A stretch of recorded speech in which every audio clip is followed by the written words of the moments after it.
All right, this is gonna be about the last video that I'm making right now.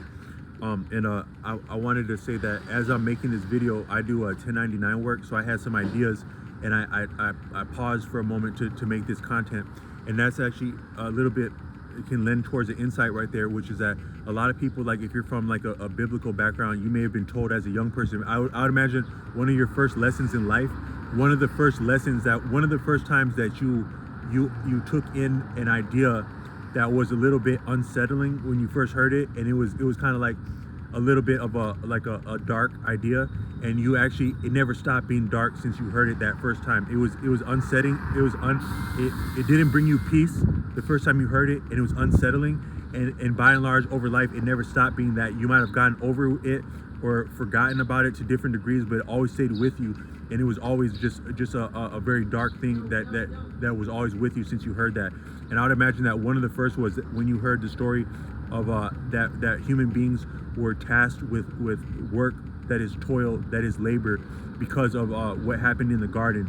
That might have been one of the first lessons you learned about like faith or like scripture or religion. That might have been one of your first lessons. I would imagine would be that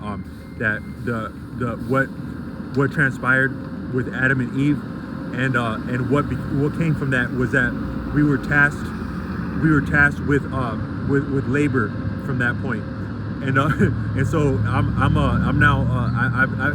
I've had a couple of jobs on my hands, and with that, what was said there never stopped being the case. But what I want to say, we might actually be tasked with deeper than labor, because a lot of people are not giving us a pat on the back for working. Sometimes we're not giving ourselves a pat on the back for working.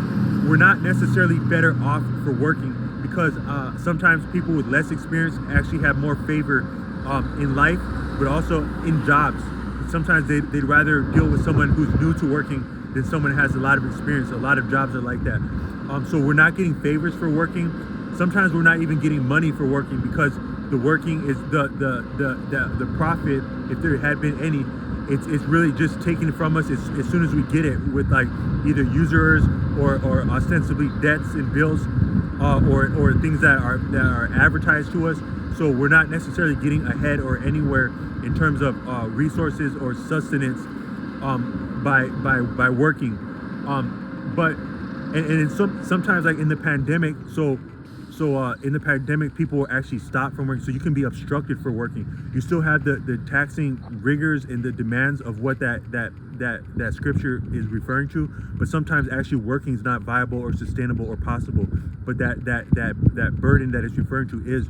So what I want to say is that maybe what we're more so tasked with is so like, okay, so I can work like a dog doing deliveries, and that might benefit me to a degree. But then I might ignore creativity or having an online presence, which you don't have to be. Well, maybe that could be argued if you have to be creative. Maybe we all have to be creative, but you don't have to be uploading things that are appreciated as creative digitally, or participating in a digital environment, social media, which YouTube is still social media. You don't have to on the surface, but you may actually miss opportunities by not doing that. So you can actually you can cost yourself by not engaging, being creative, not being having an online presence. You can cost yourself that. So whether I take time to make content, to offer something that I think is of value in a digital platform, and then also thereby participate to whatever degree, that maybe all participation is relative in the digital space. That might be one thing, but I can either invest in doing that, or I can do more work delivering, and I can lose or gain doing too much or too little of any of that. It can be reasoned, but and then also, like, there's times where we don't always work, or some people really don't actually work as we traditionally understood work, or how work was understood in different times where people are appreciating that adage and that scripture from the Bible. But what we might be more so tasked with is balance. We must find balance. So when they were expelled from the garden, there wasn't an employer for them to go fill out an application, but they still had to maintain their existence. That is their homeostasis. That is their balance in an environment socially. The elements are also social, but the social elements, the weather elements, the resources that we need for our body, that more so equates and amounts to balance. And then also the different things that we can spend what we do have of leisure and initiative and effort. It's our prerogative how we choose to do that, but there are yet deficiencies and surpluses that come from how we do that. So we're yet also challenged there in how we spend anything, including our time and our ability, and we can lose and gain doing both of that. But what we're more fundamentally is the balance is what's important. But I wanted to say that but I think that if you can have a strong approach to the details in an environment, to what you are able to grasp of detail in your environment, that can change the way that you think, therefore the way that you speak and communicate, therefore the way that you behave, therefore your outcomes, therefore your enjoyment of life is a function of details like that. It can be reasoned. So I mentioned one is that appreciating a specific theme or pattern and or anomaly can be significant, and one would be to start with the color yellow. Then thinking like that, I thought about words that appear in our experience they may not be usually part of the normal vocabulary, vernacular, or syntax, that the vocabulary or vernacular or idioms that we normally employ on a daily basis or that we're exposed to an anomaly, a discrepancy in that would be significant.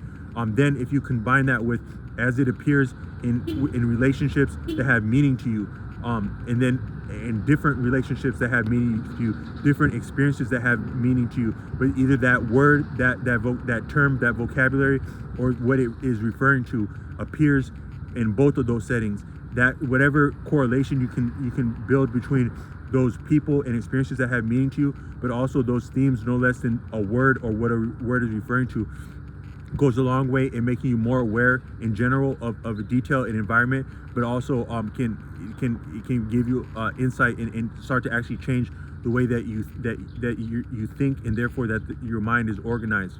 But then another one would be, and then with that I said that you could also lead. It can be reasoned that you can lead with any sense as soon as the other, but we just have the habit of referring to our eyes because that's what's most vivid to us. When people say something is graphic, they're saying it's vivid.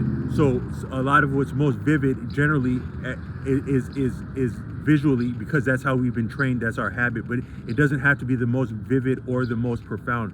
So I said an approach to listening. I offered some approaches to listening different.